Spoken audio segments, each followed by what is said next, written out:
ingrédients, il vous faudra une spatule en bois. Préférez une spatule en bois que en plastique parce que c'est mieux. Des torchons, de quoi pas foutre partout. Une petite plaquette pour couper vos fruits, vos légumes que vous choisissez. Donc moi je choisis une pomme, je sais elle est pourrie, mais c'est pas grave, je vais enlever les bouts. Et une banane. Les bananes, si vous en prenez, n'en prenez pas beaucoup parce que c'est bon pour le cheval, hein, mais ça leur coupe un peu la digestion. Enfin, voilà. Une cuillère, du miel. Préférez du miel bio. Moi, j'avais que ça.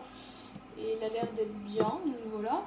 De la farine de blé, du son d'avoine, herbe de Provence, de l'ail. Vous n'êtes pas obligé l'herbe de Provence, vous n'êtes pas obligé de...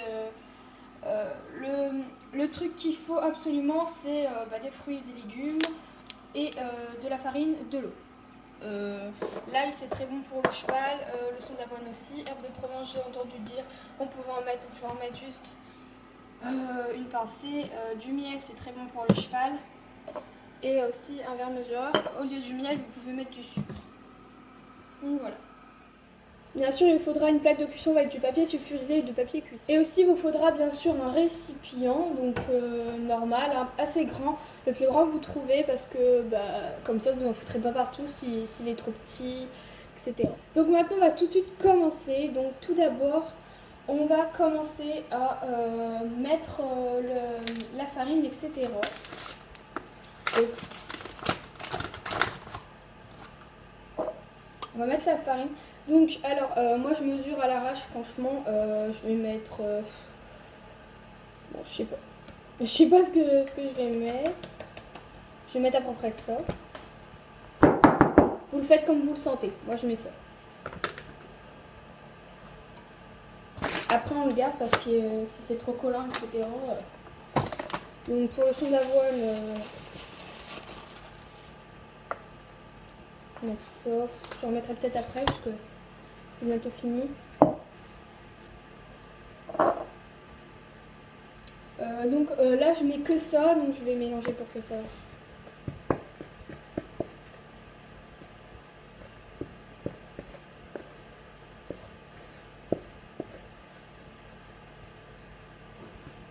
Donc voilà. Après vous avez mis ça, la petite préparation comme ça, on va le mettre de côté. Et on va couper nos fruits et légumes ou légumes. Alors, je vais oublier de préciser qu'il nous faut un couteau. J'oublie tout le temps des trucs, donc un couteau qui coupe bien. Donc moi, je vais commencer par la banane qui est facile à couper. Voilà. Et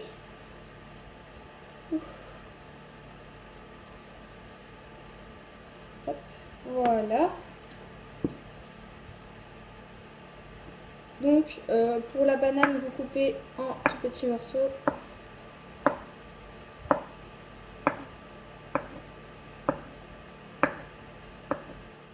Donc pour la banane, moi c'est bon, donc je vais le mettre dans mon récipient. Donc voilà, donc je vais essayer de les couper en tout petits bouts comme ça. Parce que la banane ça se casse facilement, donc pas trop besoin de les hacher ou quoi que ce soit. Ça se coupe très facilement, mais attention, il ne faut pas en donner beaucoup aux chevaux parce que ça coupe je sais pas le tube digestif, voilà, je viens de retrouver le mot, donc ça coupe le tube digestif. Comme pour nous les humains un peu. Donc après vous avez mis votre banane dans le truc, eh ben, on va laisser et on va prendre la pomme et la couper en 4.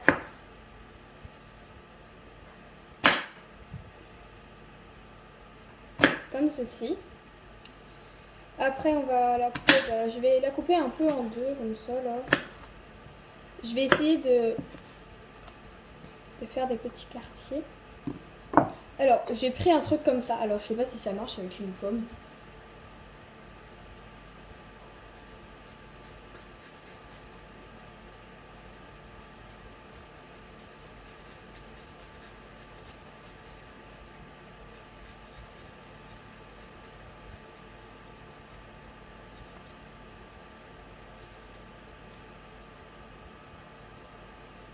Apparemment oui, donc je vais faire ça tout le long. Alors j'ai fini de couper mes carottes et pommes, mes ma banane et ma pomme. Donc voilà ce que ça donne. C'est comme ça. Donc voilà. Donc maintenant on va essayer de remuer, avoir une pâte à peu près homogène. Donc moi je vais rajouter un petit peu d'eau pour que ça fasse une belle boule de pâte. Donc je rajoute ça. Faut pas en rajouter trop parce que si vous mettez de la pomme, la pomme c'est bourré d'eau. Donc voilà, je vais en rajouter.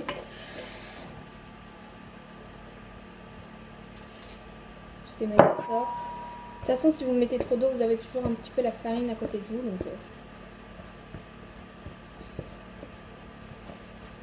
Donc après, vous remuez jusqu'à avoir une pâte homogène. Donc voilà ma belle pâte. Donc elle est vraiment bien. Elle n'est pas trop collante ni trop sèche.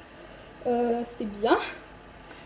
Donc ensuite, j'ai rajouté le fond qu'il y avait de son d'avoine.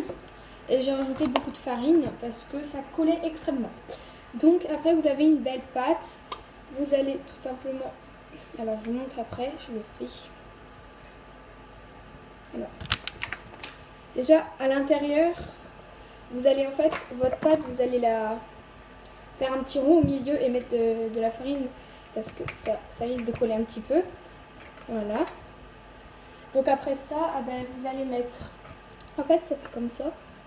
Vous voyez, vous écartez la pâte et puis vous allez mettre les ingrédients donc, que je vous dis. Donc un peu de miel.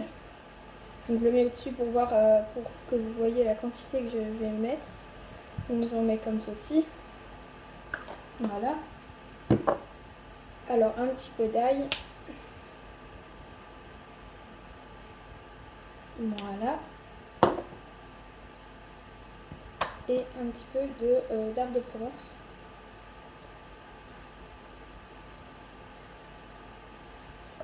Voilà.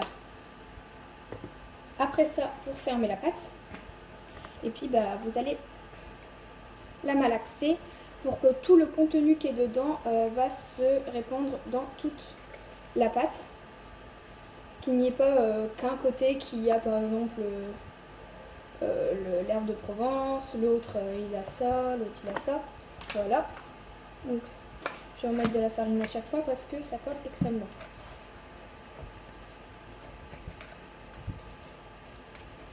Et vous la pétrez. Vous malaxez la pâte jusqu'à avoir une pâte encore homogène. Parce que ça risque encore de coller avec les ingrédients qu'on a mis dedans. Après vous avez une boule de pâte. Moi elle sent extrêmement l'ail. Voilà, ça sent super bon. Donc après vous avez une boule bien homogène. Vous allez préparer votre plaque de cuisson. Vous allez faire votre petite friandise et les mettre au four après. Donc il faut mettre le papier cuisson dessus. Vous prenez votre boule de pâte juste à côté. Et vous allez faire votre petite forme, vos petits bâtonnets, ce que vous voulez. Donc moi je vais faire... Bon, je vais arrêter de faire des ronds, parce que chaque fois que je fais des ronds, ça m'énerve. Donc je vais faire des petits bâtonnets comme ça. Si vous avez des emporte-pièces, ça va aussi. Hein.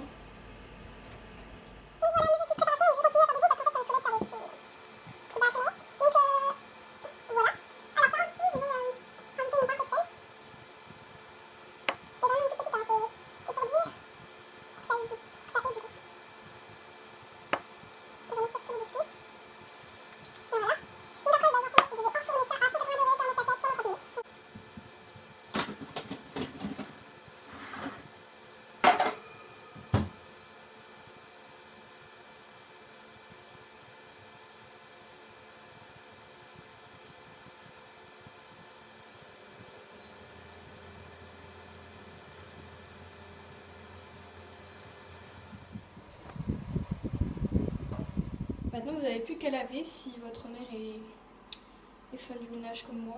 En plus, elle vient de laver, donc si elle voit ça, elle me tue. Donc voilà, bonne chance. Et voilà, c'est tout propre, tout lavé, tout beau, tout beau, tout beau. Donc la préparation est bientôt prête, il reste 17 minutes. Donc voilà comment ils sont. Et ça sent trop l'ail, ils sont trop bons.